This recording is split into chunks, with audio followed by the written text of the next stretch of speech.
or titig? Parang iba naman pakinggan yung isa. Kasi mga Bisaya din hindi mo nagkasabot ang tubig. Kaya sa mga Bisaya. O, simula to. Bulong or titig? Parang ang pakinggan ang gagaling sa akin. Kaya nga, iba naka-animal print ka pa. Welcome to the zoo. Oh, answer. Bulong. Titig. Ako mag-explain ako. Oh, explain, Kim. Kasi iba kasi Huwag siya na lang tumig. explain, sample na lang. Hala!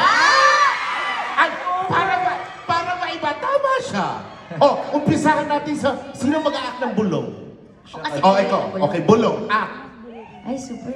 Ak. Diyos ko. Ay, Then nagre-reverb yung ano eh. nagre-reverb kasi, Kim. Super naman talaga to si Pao. Okay. 1, 2, 3. Oh, eto naman ngayon, tutukan nyo, ha? O, si Pablo naman mag-aak ng titig. 1, 2, 3. Ay, Diyos, oh, tama na yan, baka